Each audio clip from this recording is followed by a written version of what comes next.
Niektórzy mówią, że NC750X to jest taka maszyna dla ludzi, którzy nie lubią motocykli albo nie są motocyklistami, a jednakowoż ten model tak naprawdę w różnych odmianach znajduje się na naszym rynku. Gdzie jest fenomen tego sprzętu, gdzie jest fenomen tego modelu i dlaczego ludzie przez ponad dekadę chcą go cały czas kupować? Zapraszam na odcinek.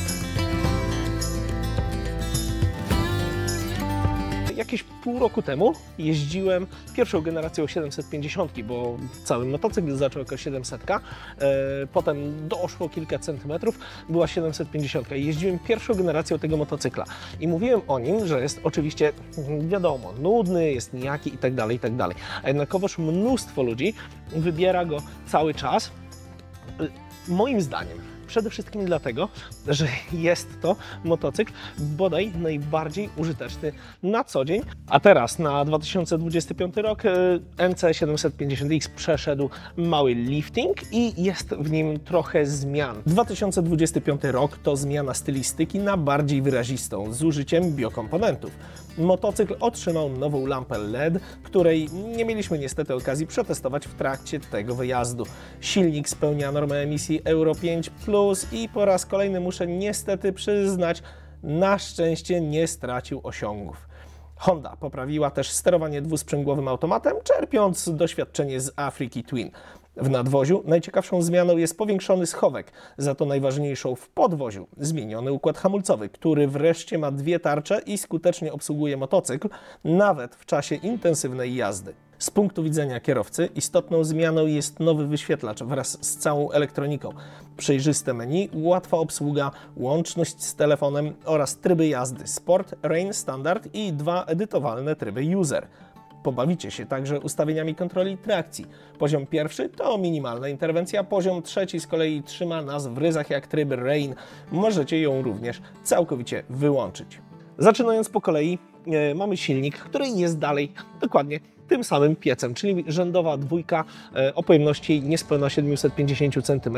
Jednostka, która kręci się nisko, jest 8-zaworowa, natomiast w oczywiście tej fajniejszej i bardziej sensownej wersji wyposażona jest w dwusprzęgłową skrzynię DCT.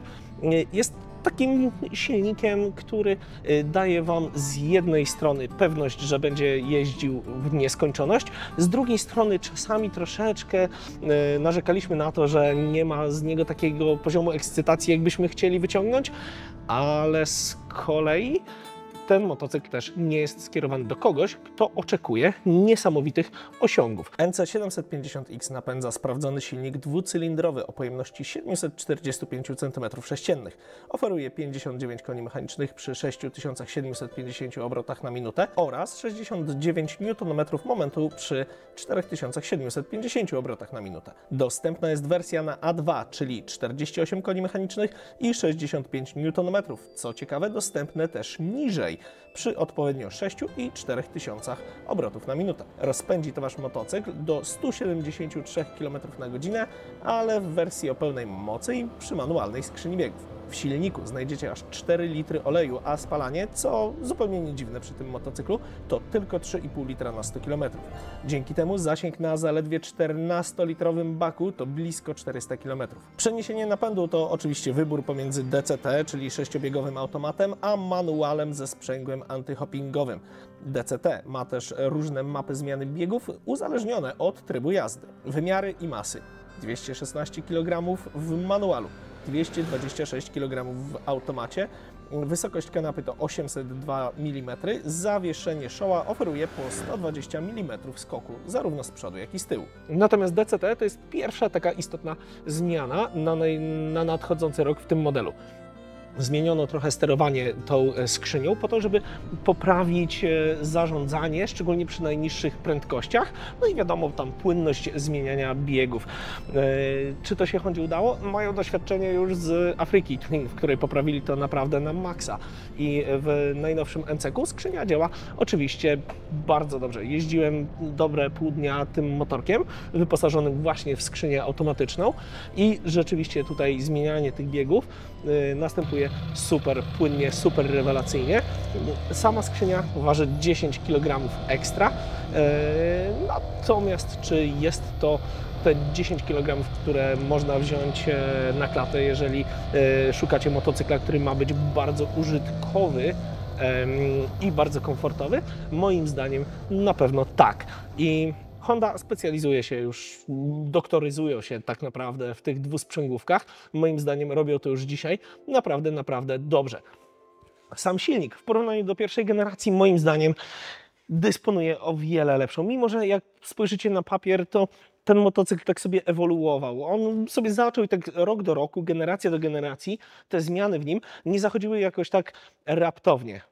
To jest kwintesencja tego, co robi Honda, czyli taka powolna ewolucja, tu zmienimy, tu coś przesuniemy o 2 mm, tutaj zmienimy coś w tym roku, za rok coś innego i ten motocykl tak ewoluował przez ponad dekadę. Moim zdaniem, jeżeli byście wzięli poprzedni model, być może to nie będzie tak odczuwalne, ale jeżeli ja porównuję to do modelu do pierwszej generacji, to w tym silniku nagle pojawiła się chęć do jazdy, pojawiło się troszkę zadziora, dalej bardzo dobrze brzmi i naprawdę fajnie jeździ. Oczywiście, jeżeli tak jak my tutaj w Portugalii popchniecie go już gdzieś tam do końca, to bardzo szybko zaczynacie docierać do limitów jego możliwości, ale na co dzień i do takiego użytku, do jakiego on został zaprojektowany i jak zazwyczaj jeździ, jest więcej niż dobrze moim zdaniem. Skorzystam z chwili, że jeszcze mam motocykl, którym jeżdżę dzisiaj, bo nie wiem, co dostanę do stand-upu, do nagrywania i powiem Wam o tym konkretnym egzemplarzu, dlatego że jest wyposażony w praktycznie pełny pakiet akcesoriów. Teraz zobaczcie, mamy gmole, które no może wyglądają dość solidnie, ale trzeba by to sprawdzać, bo punkty mocowania tutaj do ramy, no ciekawie jest to rozwiązane. Oczywiście wielgachne hondowskie halogeny. Możecie dostać NC750X w dwóch wersjach szyby. Standardowej, ale ta jest już zrobiona właśnie z tego Durabio, czyli z kukurydzy. Oraz takiej regulowanej, trochę podobnej do Afryki Twin, czyli na dwie łapki. Da się to podnieść dość wysoko do góry.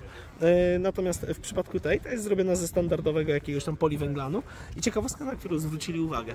Jeżeli się przyjrzycie na krawędź szyby, na przykład tutaj to dobrze widać, to ten poliwęglan w przekroju jest w ogóle nieprzeźroczysty. Natomiast Durabio nie ma tego efektu. Jest dużo bardziej na krawędziach przeźroczyste i twierdzą, że jest ciekawsze. Oprócz tego, co jest zrobione w Durabio, bo w Durabio są zielone i czarny jest tam gdzieś. I tak się zastanawiałem, że może zrobią dobrze ten plastik i będą się chwalić, że tam z kukurydzy, nie? Ale nie, okazuje się, że z Durabio są te duże panele kolorowe i one nie są lakierowane, one są już takie, po prostu wyjeżdżają z tłoczni. Pytałem, czy jeżeli wywalę się na tym motocyklu i połamię plastiki, ale potem odstawię motocykl na zimę do garażu, to czy przez zimę odrosną nowe plastiki? Powiedzieli, że nie wiedzą, więc wiecie, tego typu eksperymenty będziecie musieli robić już sami. Mówiąc o zmianach na nadchodzący rok, nie sposób nie wspomnieć o tym oto schowku. I teraz słuchajcie, powiększyli go odrobinę i mam nadzieję, że to zobaczycie gdzieś tam też w przebitkach. Teraz mamy tutaj 23-litrowy schowek. No i z Barym rozmawialiśmy na temat tego, jak to nazywać, że on zawsze mówi schowek w miejscu baku, bo nie ma jak tego opisać, bo w sumie to jest po prostu schowek, ale zazwyczaj motocykl ma tu bak. Dla mnie ulubionym spośród wszystkich akcesoriów, bo tych akcesoriów dołożyli teraz trochę nowych, jest ta torba. Pokazywały się już? Jeszcze nie właśnie. Jakie to jest cudowne, ja uwielbiam tą torbę. Ja lubię takie w ogóle rzeczy, które, wiesz, organizują ci życie dookoła ciebie, nie? I to jest świetne, zobacz. Ja myślę, że każdy fotograf to pokocha i każdy operator kamery, zobacz, tu są, wiesz, jakieś przegródki w ogóle, tu możesz sobie wszystko poukładać ładnie. możesz to później zabrać, wyciągnąć ze sobą gdzieś. To jest super. Ta torba to jest pierwsza rzecz, jaką bym sobie tutaj kupił. W ogóle ten schowek to jest Ale to piękna jest, rzecz. tak, jest piękna rzecz i to jest to samo, co pokazywałem przy XAD-Fale i Forzy, że tam też była torba, która ładnie się chowała w kuwetę pod kanapę i miała dokładnie ten sam patent. Plus tutaj oczywiście to wszystko możecie sobie przeorganizować według potrzeb. W kuwetę, jak to fajnie nazywasz. Ja nie pytam, co ty robisz do tych schowków. To nie ja, to Tobi. A jak ty to nazywasz? Schowek pod siedzeniem w skuterach. Schowek pod siedzeniem. Ale tutaj mam problem, rzeczywiście, jak to nazywać. No bo to nie mogę powiedzieć schowek w zbiorniku. Za każdym razem mówię schowek w miejscu, gdzie powinien być zbiornik paliwa. I to jest za długie. Rzeczywiście trzeba by to jakoś inaczej nazwać. Bo język polski jest strasznie inefficient. Tak. Czasami. Tak, brakuje tutaj takiego słowa, żeby... Brakuje słowa, żeby to opisać, a to jest po prostu No schowek, no. No niech będzie, że schowek. Tylko fajnie by było jeszcze w tym określeniu powiedzieć, gdzie on jest, że on jest taki nietypowy, nie? Że to jest ten schowek. No ale to wydaje mi się, że Encek jest Jedyny z takim schowkiem. Jedyny z takim schowkiem i to jest taka mega rzecz. Pamiętam, jak kiedyś ja wtedy jeszcze pracowałem w Motormanii, to nie był mój test, to chyba robił Simpson czy Pacer i zrobili takie fajne zdjęcie, ono było na okładce, wsadzili tuję, taką wielką tuję ogrodową w doniczce tutaj do tego schowka i ona wystawała tak, wiesz, 1,5 metra nad motocykl i jeździli z tą tują. Fajne to było. To był pierwszy Encek 700. Jak wyszedł? Taki wyszedł, tak. To było 700 czy 750? Pierwszy był 700. 700, to było jeszcze 700 właśnie.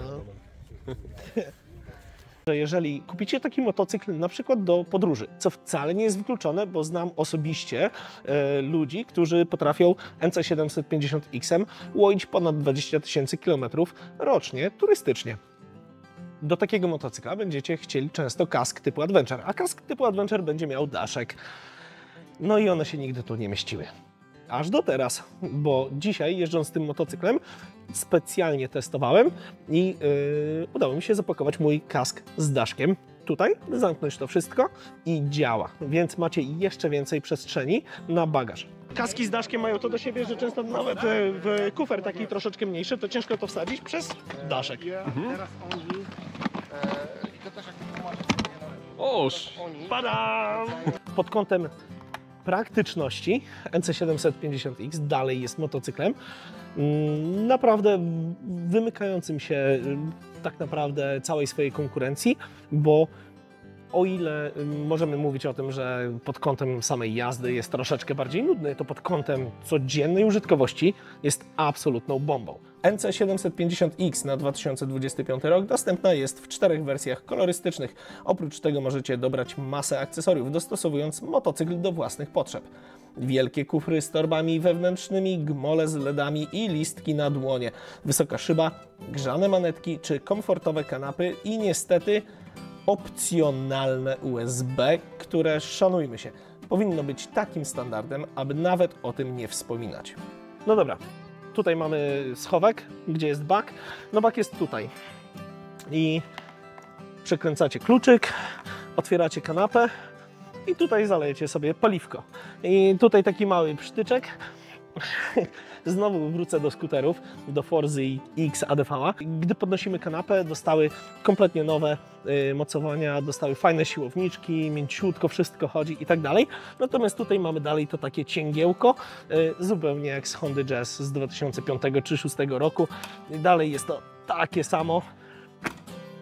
Mogliby tam jednak ten siłowniczek sobie wsadzić. Jeżeli chodzi o ergonomię, NC750X niewątpliwie często jest wybierany przez osoby niższego wzrostu, tak jak ja, 1,70 m i ludzie o tym wzroście, zobaczcie, no przesadzę, jeśli powiem Wam, że mam 2 pełne stopy na ziemi, bo nie, ale jeśli tylko minimalnie się ruszę, to bardzo solidny jest ten punkt podparcia i każdy o niewielkim wzroście, niespecjalnie obdarzony w tym miejscu przez naturę, na pewno poczuje się pewnie na tym motocyklu. Samo prowadzenie, sama pewność tego prowadzenia też jest na naprawdę wysokim poziomie i tutaj rozmawialiśmy i ja też sam zastanawiałem się, dlaczego do tej pory NC750X nie dostał na przykład upside downów, tylko ma dalej tradycyjne zawieszenie. Co prawda jest to fajna showa, ale jest to tradycyjny widelec. Natomiast okazuje się, że to zawieszenie, całe to podwozie wystarcza do tego, żeby popchnąć motocykl aż do jego limitu, aż do praktycznie maksa możliwości wykorzystania tej jednostki napędowej. Czyli co? Czyli jest wystarczająco dobrze. Z rzeczą, na którą na maksa narzekałem przy pierwszej generacji NC750X, były hamulce. Jedna, co prawda wielka, ale jedna tarcza hamulcowa, dwutłoczkowy zacisk, to naprawdę nie wystarczało i udało mi się ugotować te hamulce dość szybko, sprawić, że ten płyn się przegrzewał, one były niewystarczająco wydajne. Jeżeli pojedziecie tym sobie na górskie drogi, może się okazać, że tego przedniego hamulca szybko zacznie Wam brakować. I to wszystko zostało wreszcie wyeliminowane i moim zdaniem to jest jeden z najważniejszych update'ów w tym motocyklu. To są dwie tarcze hamulcowe z przodu, dwa konkretne zaciski Nissina i ten układ hamulcowy, choć oczywiście dalej jest nie w oplocie, jest gumowy, za to z regulowaną klamką, wreszcie zaczął naprawdę wystarczać. Zbliżając się tak ku końcowi, słuchajcie, małe podsumowanie zalety i wady.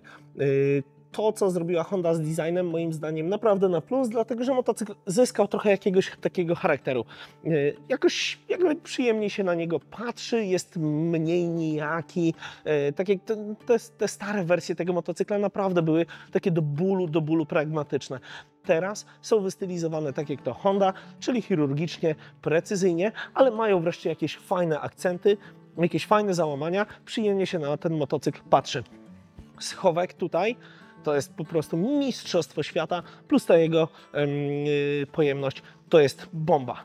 Silnik jest stary, dobrze znajomy, DCT jest absolutnie perfekcyjne, niskie spalanie dalej utrzymane, super spełnia nam normy, nie spadły osiągi silnika, bardzo fajnie to jeździ, a do tego, rzecz, o której nie wspomniałem, to elektronika, bo NC750X od tego roku dostał ten sam system, który możecie zobaczyć w CB650R, CBR650R w 500, a także w Transalpie, czyli ten nowy wyświetlacz 5-calowy TFT razem z całym tym manipulatorem, z 3 trybami jazdy. Wreszcie łatwo w Hondzie się modyfikuje te wszystkie rzeczy, ustawia, łączy się to super z telefonem i naprawdę ekstra to działa.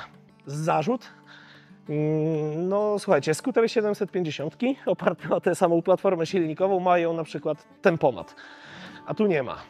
No i takie pytanie, dlaczego? Nie mam zielonego pojęcia. Pomijając to, tak naprawdę, biorąc pod uwagę dla kogo i do kogo skierowany jest ten motocykl, moim zdaniem trudno się czegokolwiek innego czepiać. No i tak, kto powinien sobie kupić NC750X? Jest to motocykl, oczywiście słyszeliście to już milion razy na pewno, jeśli się rozglądacie za czymś takim. Jeden z najbardziej praktycznych motocykli na co dzień. Wcale nie uważam do końca, że jest to sprzęt dla kogoś, kto nie lubi motocykli, kto być może nawet nie czuje się motocyklistą. Zupełnie nie. Natomiast wiem, że jest mnóstwo osób, które poszukują motocykla niezawodnego, motocykla, który będzie niewiele palił, będzie ekonomiczny w eksploatacji, będzie miał wiele udogodnień, których nie ma wiele udogodnień. Tak naprawdę to jedno konkretne udogodnienie, którego nie ma nikt z konkurencji. Tutaj na tym egzemplarzu tego nie widzicie, ale jeśli tu dołożycie 3 kufry, to nagle robi Wam się 150 litrów bagażu. Dobra, lecimy dalej po przydługiej dygresji Barego. W akcesoriach macie oczywiście te łapki. Tutaj macie ping-ping do przełączania halogeników. Schowek, o którym mówiliśmy, torba. Co jest jeszcze z dodatków? Mamy grzane manetki. Bardzo fajne, bo dzisiaj było zimno. Mamy DCT oczywiście, bo są wersje i w manualu, i w DCT, ale komu potrzebna jest ta w manualu, nie wiem. Natomiast ten komplet kufrów, jak do NC750X założycie jeszcze komplet 3 wielgachnych kufrów i razem z tym mamy 150 litrów bagażu. Powiedzcie, że się w to nie zabierzecie. No nie da się. Wygląda to nieźle. A jak motorek jeździ?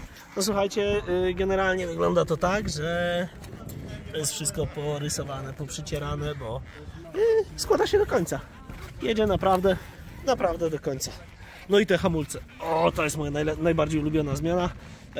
Te dwie tarcze i podwójne zaciski Nissina i wreszcie to hamuje i się nie gotuje. I naprawdę fajnie, stabilnie się tym motorkiem wjeżdża w zakręty. NC750X powinien być łatwy do zrecenzowania. Teoretycznie nie ma tu o czym gadać. Prosty motocykl dla niewymagającego użytkownika. Jednocześnie cały czas myśląc o nim pamiętam historię tych wszystkich ludzi, którym łatwy w obejściu sprzęt jeszcze w automacie pozwolił cieszyć się jazdą mimo przeciwności losu. Moglibyśmy go co prawda podsumować jako mało wyrazisty wybór pragmatyka, kogoś kto potrzebuje pojazdu, ale nie szczególnie rozkochał się w motocyklizmie per se. Ale to byłaby opinia trochę nieuczciwa i krzywdząca. NC750X jest z nami ponad dekadę i sprzedaje się niemal tak dobrze jak Transalp, a to oznacza, że jego unikatowe cechy, schowek, mikroskopijne spalanie, bezawaryjność i ogólna prostota obsługi są dla wielu ważne. A tego lekceważyć nie powinniśmy. Najnowsza odsłona jest do tego trochę ciekawsza wizualnie, równie praktyczna, a także wreszcie naprawdę dobrze jeżdżąca. Musicie się postarać, aby faktycznie zaczęło brakować zawiasu czy hamulców, a pewności prowadzenia nie niszczy nawet komplet kolosalnie wręcz wielkich kufrów. NC750X to dalej rewelacyjny wybór dla praktycznie myślącego człowieka, który nie musi konfrontować swojego ego z największym samcem tuż po podjechaniu na parking. Choćby na Stelvio czy Grossglockner. Tak, bo tam te sprzęty też jeżdżą. Jeżeli ty musisz udowadniać, że jesteś największym dzikiem w stadzie, to pewnie i tak dawno temu wyłączyłeś ten film.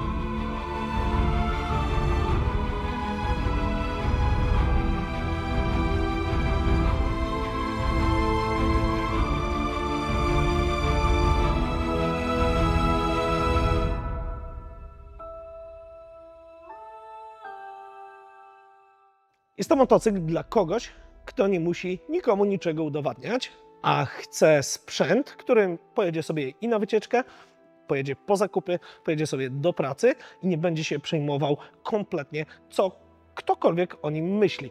Oprócz tego, w porównaniu do wszystkich swoich poprzednich generacji, został po hondowsku wszędzie poprawiony. I moim zdaniem, jeżeli szukacie czegoś właśnie takiego, nie musicie jeździć szybko, nie musicie jeździć super mega dynamicznie. Wiele osób po prostu w ogóle tego nie szuka w swoich motocyklach. I jeżeli jesteście kimś takim, zwróćcie uwagę na najnowszą generację NC750X, bo może się okazać, że Anusz jest to motocykl dla Was. Dzięki za oglądanie. Mam nadzieję, że ten motorek Wam się podoba. Jestem bardzo ciekaw, co o nim sądzicie. Trochę już wiem, co sądzicie o NC750X w ogóle, ale możecie pisać. Jeżeli jeździcie starą wersją, dajcie znać, czy zamienilibyście na przykład starszą na nowszą. I czego Wam na przykład brakować będzie w tej najnowszej generacji i co jeszcze Honda mogłaby zrobić potem, wprowadzając jakąś kolejną wariację tego modelu. Zapraszam Was na tylko2koła.pl jak zawsze, gdzie znajdziecie więcej motorkowych treści. Subskrybujcie, lajkujcie i widzimy się następnym razem. Cześć!